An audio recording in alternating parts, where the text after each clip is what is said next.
Magandang araw, amazing people! Welcome back to my YouTube channel.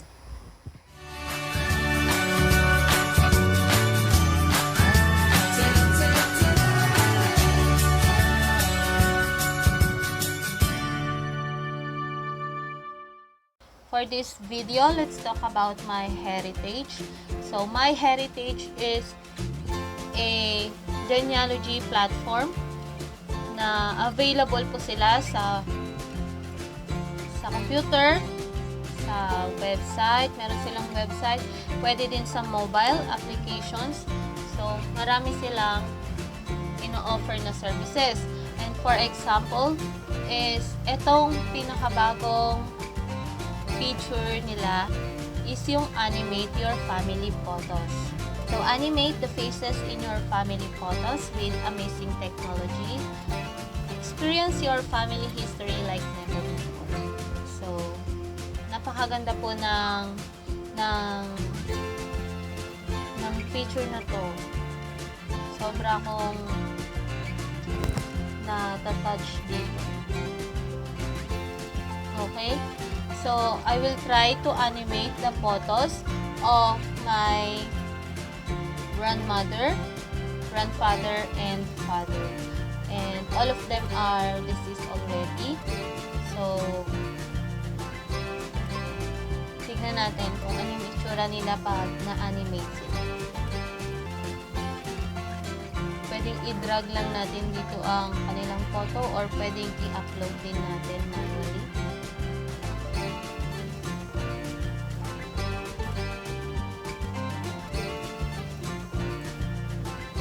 So, i-upload ko nila para mas madali.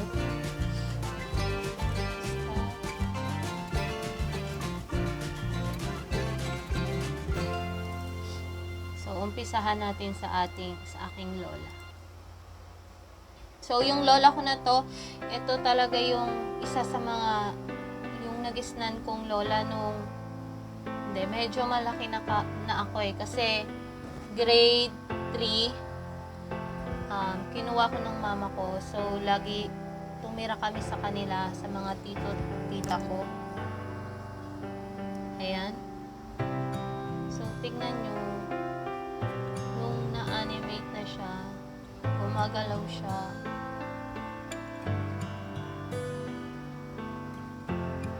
Diba? Sobrang galing. So, parang buhay na ulit siya. Nakasmile siya. So, yung lola ko na to is palatawa kasi siya. Tapos, madaldal talaga siya. Lagi siyang nagkikwento sa amin. Kapag hindi ka sumasagot or hindi mo siya papansinin, kakalabitin ka niya. Tapos, magkukwentuhan ulit kayo. So, hindi siya nauubusan ng kwento. Sobrang galing na application na to. So, pwede mo rin siyang i-download. Tingnan natin para mas makita natin.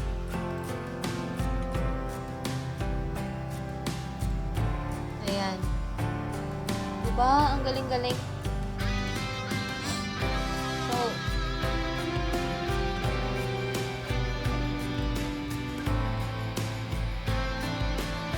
matanda na talaga siya nung namatay siya. Actually, hindi niya alam yung eksaktong edad niya. Basta natatandaan niya lang na may gera noon. Na yung mga kwento niya about sa nag-alaga sa kanya. Tanya yung nag-alaga sa kanya. Ayan. Madaming stories about sa kanya.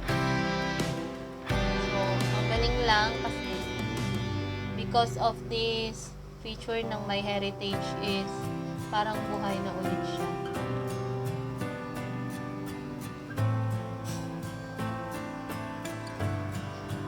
Smile pa siya. Kumukurap-kurap pa yung mata. Okay, let's try another one.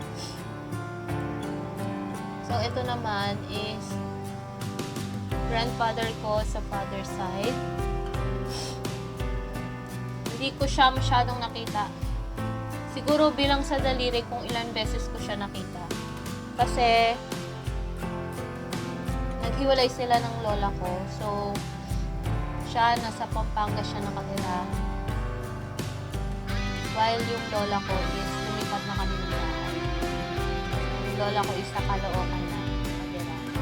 So, hindi ko siya masyadong nakita. Wala akong masyadong memory sa kanya. Pero, nakakatuwa lang dito sa application na to is parang buhay na buhay siya. So, parang ayan, gumagalaw-galaw. Parang buhay talaga yung itsura niya. So, ganyan na ganyan yung itsura niya na natatandaan ko.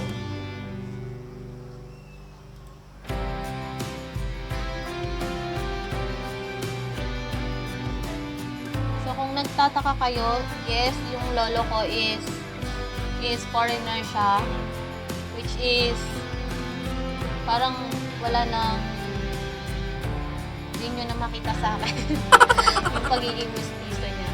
Pero foreigner siya. Siguro malakas na yung dugo sa akin yung mga pero saya lang. So, galing yung application nito na nakalain mo napapagalaw nila yung picture. So, parang sa Harry Potter. Ayan, so kung familiar kayo dun. Syempre, familiar kayo.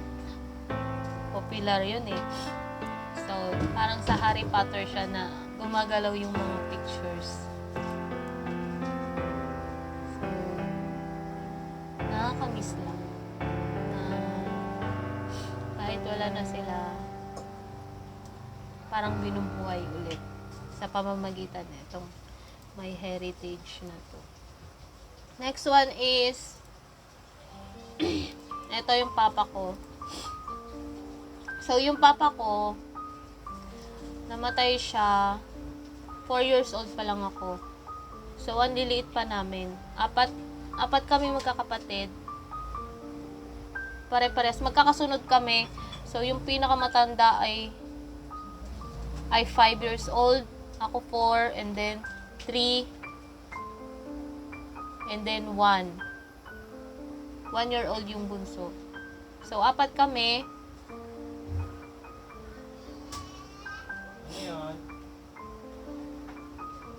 Galing.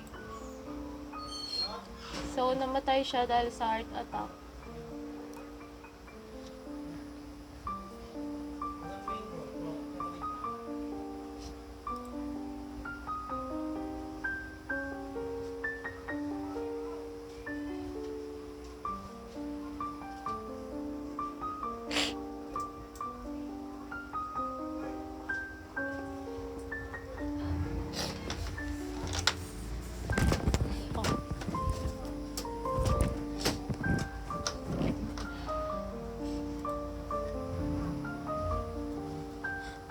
So, minsan,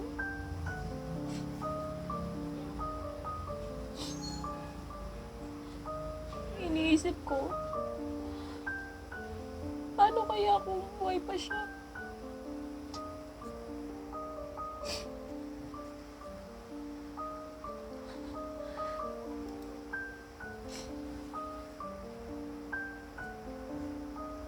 Medyo mahirap kasi yung naging buhay namin nung bata kami. Kasi nga 4 kami, tas bigla siyang nawala. Isipin mo na lang yung gulo sa isip nung mama ko nun. Maliliit pa kami. So, iniwan kami ng mama ko dun sa tita ko. Tsaka sa lola ko, sa side ni papa. Habang siya yung nagtatrabaho.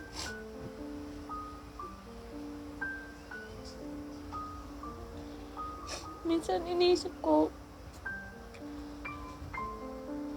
kung di kaya namatay si papa, siguro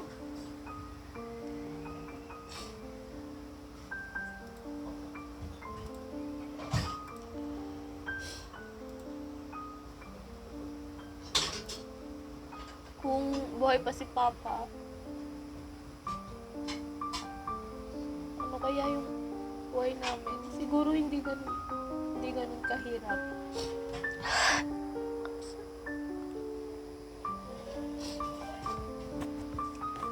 Wala ganun talaga.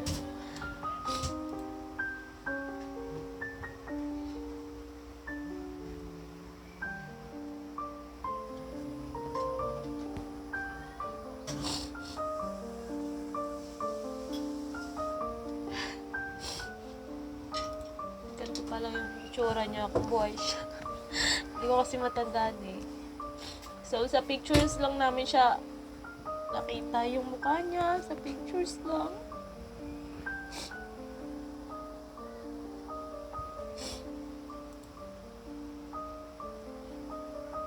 Walang masyadong memories.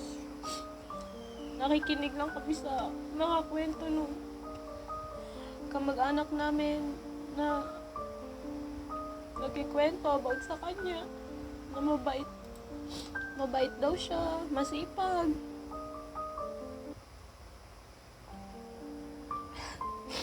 Ay Papa, ito na po ako ngayon.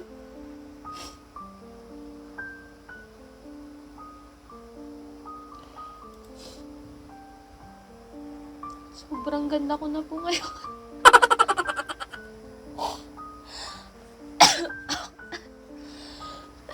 Excuse me. So,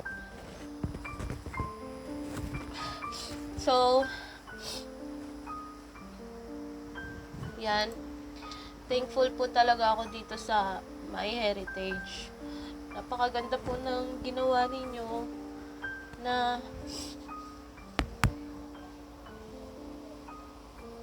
parang buhay ulit yung mga relatives namin.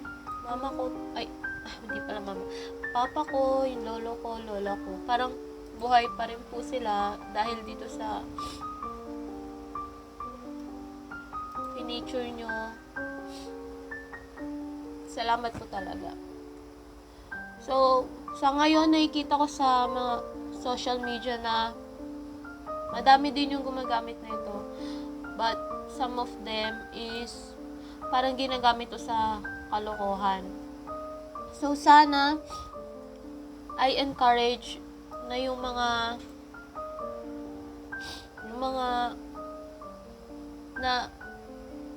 so, sana I encourage you na gamitin to sa ganitong paraan.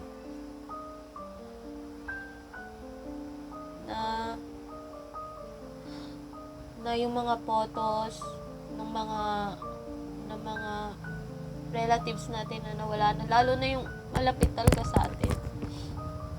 Try nyo itong gawin and then mararamdaman nyo talaga na parang nandyan pa din sila talaga. Salamat sa MyHeritage for this opportunity. Sobrang galing. Sobrang ganda. I'm so thankful for this. So, that's it para sa video na to. Medyo naging emotional ako, sorry. So, kung gusto nyo itong itry, ilalagay ko yung link sa description box. And then, try nyo din. And then, pwede nyong i-comment kung ano yung na-feel nyo. Kung okay ba siya. Pero okay talaga siya. So, that's it for today. Ayan. So, kung interesado kayo sa paggawa ng inyong family history, i-check nyo lang yung video. Ayan, yung playlist. May playlist ako about sa paggawa ng family history. So, see you on my next video. So, please don't forget to like and subscribe kung tingin nyo ay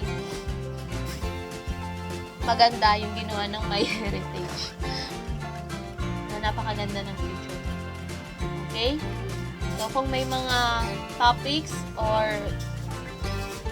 gusto kayong content na gusto nyo gawin ko or mga questions, ilagay nyo lang sa comment. I-comment na lang at I will do my best to answer those or na magawa ko kung ano mang video yon. So, that's it. So, thank you for watching and see you on my next video.